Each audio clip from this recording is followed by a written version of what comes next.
سیدہ عائشہ صدیقہ کہتی ہیں زمانہ سو جاتا اور میرے رسول مصلی بچھا کے کھڑے ہو جاتے. او یار کھیتی باڑی کر کے نہیں، محنت مزدوری کر کے نہیں. جناب عائشہ کہتی ہیں میں یہ بھی دیکھتی کہ حضور ایک آیت شروع کرتے تو ساری رات اسی کو پڑھتے اور میری نظر جاتی تو قدم مبارک پہ ورم آ جاتا. یار نماز پڑھ کے اتنی مشقت کر کے اتنی جد و جہد کر کے ورم آ گیا، یا رسول اللہ اتنی محنت کیوں کرتے ہو؟ فرمایا افلا اکون عبدا شکورا، کیا میں اپنے رب کا شکر گزار بندہ نہ بنوں؟ صحابہ کا ذوق عبادتوں کا، ریاضتوں کا، تلاوتوں کا، طبیعت ہے ان کی. وہ ایک دوسرے کو، حضرت مولا علی شیر خدا کرم اللہ تعالی وجہہ الکریم کے زمانے میں روم کے بادشاہ نے کہا یار یہ مسلمانوں کا پتہ تو کرو، یہ آخر کیوں اتنے زیادہ مجاہد ہیں؟ اس زمانے میں جاسوس بھیجنے کا مزاج تھا. اب تو جاسوس پکڑا جاتا ہے، اب تو جاسوس اور جاسوسی کا شوق ویسے آج بھی ہے. عرض کروں تھوڑی سی بات اس عنوان سے. پتہ ہے کیا ہمارا مسئلہ ہے؟ ہم جہاں جاتے ہیں نا وہاں تھوڑی خوشبو سونگنے کی کوشش کرتے ہیں. وہ کیا ہے تو یہ کیا ہے تو ادھر کیا ہے تو تھوڑا سا ادھر کیا ہے. میرے رسول پاک پڑھیے درود شریف، سارے پڑھیے ذرا زور سے، صلی اللہ تعالی. نبی پاک علیہ السلام نے فرمایا جاسوسی نہ کرنا ورنہ تم بندوں کو خراب کر دو گے. اور فرمایا اس طرح نہ ہو کہ تم کسی کے آپ کھول نہ نکلو تو تمہارے پہلے کھول جائیں.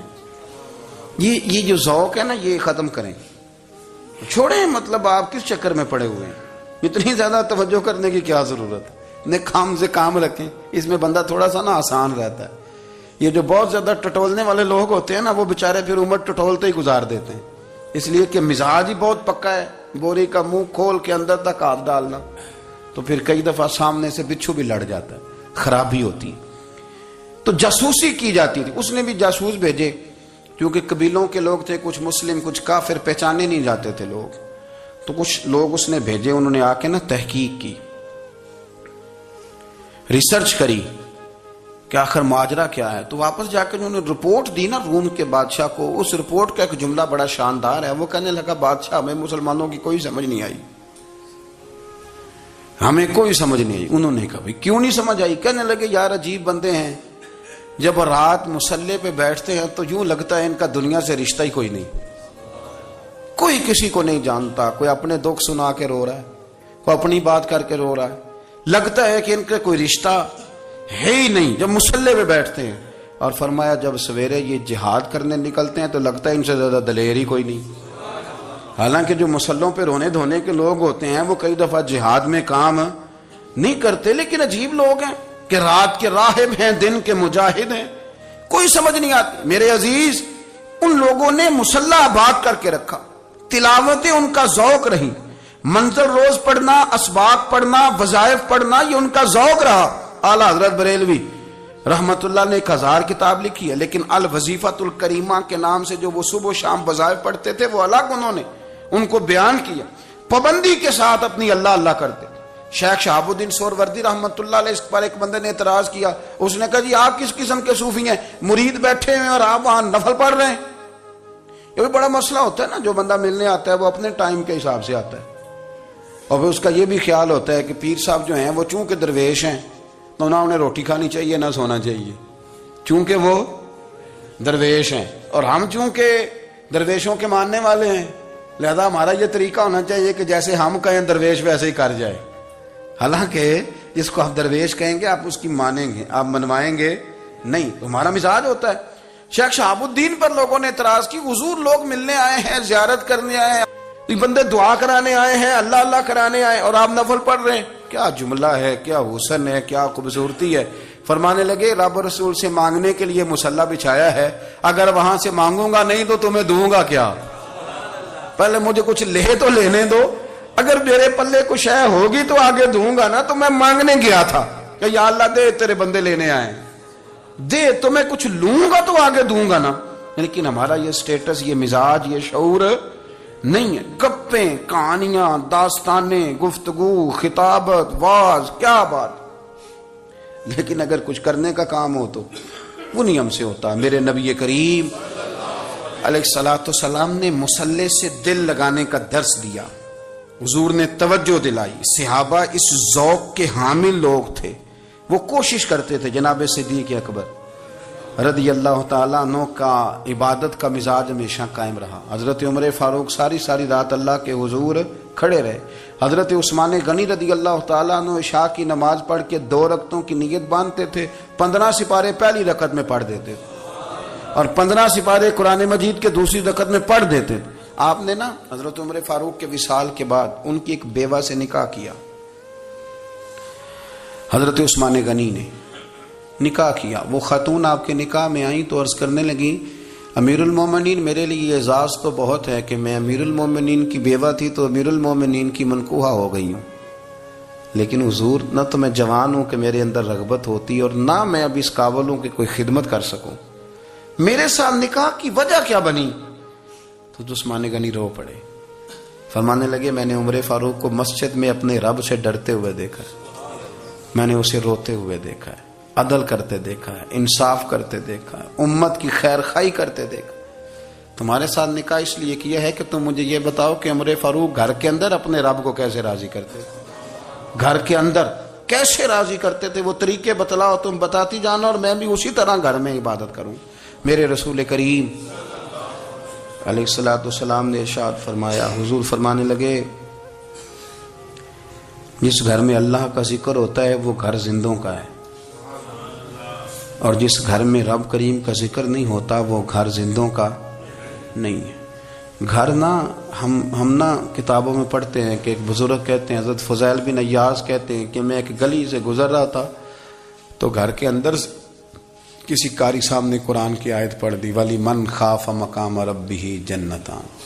میں تے میرے کانوں سے ٹکرائی تو اللہ نے میری کایا ہی پلٹ دی, میں توبہ کر گیا. اب گھر کے اندر سے آواز آئے تو صحیح نہ تلاوت کی, پر اندر سے آواز آتی نہیں, یا ڈیک بجنے کی آواز آتی ہے, یا ٹی وی چلنے کی آواز آتی ہے, یا دھوم مچانے کی آواز آتی ہے. عبادت کا وہ جو خاص شوق تھا, وہ جو حسن تھا, وہ جو توانائی تھی, وہ جو بات تھی.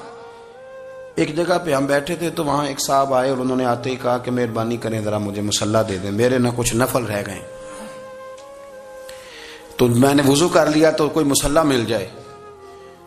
مصلی انہیں دے دیا گیا, وہ مصلی لے کے چلے گئے تو پیچھے ایک صاحب نے تبصرہ کیا, کہنے کتنا ریاکار بندہ ہے, لوگوں کو دکھا رہا ہے کہ میں نفل پڑھتا ہوں, ہے کوئی بات کرنے والی. میں نے اسے کہا, میں نے کہا تو مہربانی کرنا اس طرح کی ریاکاری تو بھی کر, پکڑ مصلی اور جا تو بھی تھوڑی ریاکاری کر کے آ, اٹھ ذرا شکر کر, کوئی یہ ریاکار بھی ملا ہے, کوئی نفل پڑھ کے ریاکاری کر رہا ہے. اللہ کا میں کہتا ہوں کو پڑھے تو صحیح نہ, یار یہ کوئی دور ہے نفل پڑھنے کا, اس میں تو لوگوں کا مزاج ہی نہیں, طبیعت ہی نہیں. میں نے کہا چل مہربانی کر یہ لے مصلی اور تو بھی جا تھوڑی سی یا کر یا ریاکاری کرو تو صحیح نا, مزاج ہی نہیں, ذوق. جمعے کی نماز پڑھ کے یوں دنیا بھاگتی ہے, او ہو پتہ نہیں کون سی پیچھے آگ تھی جو بجھائی جائے گی. اور آج تک لوگ مسئلہ پوچھ رہے ہیں کہ جمعے کی بعد والی سنتیں کتنی ہوتی ہیں. میں نے کہا کتنے سال ہو گئے جمعہ پڑھتے, کتنے سال ہو گئے, ابھی تک سنتوں کا نہیں پتا, ابھی تک نے علم کے پہلے کتنی رکھتے ہیں اور بعد میں کتنی رکھتے ہیں. فجر کی سنتیں کب پڑھنی چاہیے, سنو فجر کی سنتوں کے بارے میں. میرے رسول کریم سید عالم صلی اللہ تعالی علیہ وسلم سے ایک صحابی نے پوچھا تھا, حضور میری فجر کی سنتیں رہ گئیں یا رہ جاتی ہیں تو حکم کیا ہے, کیا انداز ہے حضور کا. بخاری مسلم کے لفظ سنو, حضور سید عالم صلی اللہ علیہ وسلم فرمانے لگے, اس نے کیا پوچھا تھا, حضور جواب کیا دیتے ہیں, فرمایا فجر کی سنتیں کبھی نہ چھوڑنا, فجر کی پہلی 2 سنتیں کبھی نہ چھوڑنا. یا رسول اللہ صلی اللہ تعالی علیہ وسلم میری رہ گئی ہیں, رہ جاتی ہیں. فرمایا فجر کی 2 سنتیں نہ چھوڑنا, فرمایا فجر کی پہلی 2 سنتیں مجھے دنیا اور دنیا کے اندر جو کچھ ہے وہ سب سے زیادہ پیاری ہے. فجر کی 2 سنتیں دنیا اور دنیا میں جو کچھ ہے مجھے وہ سب سے زیادہ پیاری ہیں, اس لیے فجر کی سنتیں نہ چھوڑنا. اپنا ذوق, اپنی طبیعت, ہم نے نا ذوق غلط بنا لیا ہے. اگر 20 بندے کہہ بھی دیں گے تو نے بڑی شاندار تلاوت کیا تو کیا اس سے بنے گا, 100 بندہ کہہ بھی دے تیری کیا بات ہے, کیا بات ہے نعت خاں کی, کیا بات ہے علامہ صاحب کی, پیر صاحب کی, پیر مہر علی شاہ صاحب رحمت اللہ علیہ. آپ تشریف فرما تھے تو آپ کے ایک ہی بیٹے بابو جی جن کو کہا جاتا ہے, جس دن صاحبزادے پیدا ہوئے تو خادم نہ وہاں سے نکلا. ان لوگوں کے شوق اور طرح کے تھے نا, تو ان کی توجہ بھی اپنے شوق کی طرف رہتی. تو خادم نکلا اندر سے, پیر صاحب مبارک ہو, پیر صاحب مبارک ہو, پیر صاحب مبارک ہو, پیر صاحب مبارک ہو, شور کر رہے ہیں. تو پیر صاحب کو وجد ہو گیا، اللہ اکبر اللہ اکبر اللہ، او کیا ہوا، کس بات کی مبارک دے رہے ہو؟ عرض کی حضور اللہ نے بیٹا دیا ہے۔ تو آپ فرمانے لگے اچھا حضور آپ کیا ہوا، آپ تو پریشان ہو گئے۔ فرمانے لگے جب تو نے 3 دفعہ کہا نا مہر علی کو مبارک ہو، تو میں سمجھا تھا شاید تجھے کسی نے بتا دیا ہے کہ مہر علی سے اللہ راضی ہو گیا۔ میں سمجھا تھا کہ شاید تو یہ خبر لے کے آیا ہے کہ کسی نے بتایا ہے کہ مجھے آج خبر ملی ہے کہ مہر علی سے رب اچھا پتر ہوا ہے، الحمدللہ اللہ کا شکر ہے، پر میرے لیے مبارک کا دن وہ ہوگا جب میرا رب کہے گا کہ میں مہر علی سے راضی ہوں، میرے محبوب کہیں گے کہ میں مہر علی سے۔ آپ بات کو سمجھیں، شوق ہی کسی اور طرف تھا، دل ہی کہیں اور لگا ہوا تھا، طبیعت ہی کہیں اور مائل تھی۔ کوئی وظیفہ پوچھتے تھے تو پڑھتے تھے وہ لوگ، کچھ اللہ اللہ انہیں بتائی جاتی تھی تو کرنے کا ذوق رکھتے تھے، طبیعت تھی، قائل تھے۔ حضرت ربیع کہتے ہیں میں بڑی دور سے سفر کر کے گیا حضرت اویس کرنی سے ملنے، بڑی دور سے، اور جب میں پہنچا تو فجر کا وقت تھا، تو حضرت اویس کرنی کو میں نے پا لیا، تو وہ نماز پڑھ کے نا قرآن شریف لے کے بیٹھ گئے۔ فرماتے ہیں اشراق چاشت کا وقت ہوا تو نفلوں کی نیت باندھ لی۔ محدث ابن الجوزی نے لکھا ہے، فرماتے ہیں پھر جب زوال کا وقت ہوا تو مسجد میں جھاڑو دینے لگ گئے، زور کی نماز پڑھ کے تو عصر کی تیاری تک وہ مسجد میں بیٹھے رہے۔ اور میرے نبی پاک علیہ السلام نے فرمایا جو نماز کے انتظار میں بیٹھا ہو وہ نماز ہی میں ہے، وہ نماز ہی میں ہے۔ فرمایا میری دنیا میری امت کی جو رہبانیت ہے نا وہ اتنی ہے کہ نماز کا انتظار کرے، اذان کے بعد نماز کا یہ راہب ہے، یہ اس وقت چھوڑ کے بیٹھے ہیں سارا کچھ۔ فرماتے ہیں عصر تک انہوں نے اللہ اللہ کی، پھر مغرب تک کی، عشاء کی نماز ہوئی تو نماز پڑھی تو وہ تھک گئے، اب مجھے وہ فارغ ہوں مصلی چھوڑے تو میں ملاقات کروں نا۔ یہ آپ حیران نہ ہو کہ اتنی دیر بندہ کیسے اللہ اللہ کر، ہم نے کی نہیں نا اس لیے ہم پریشان ہیں، جو عادی ہوتے ہیں وہ کر بھی لیتے ہیں، وہ یہ کام، میری بات کی سمجھ آ رہی ہے؟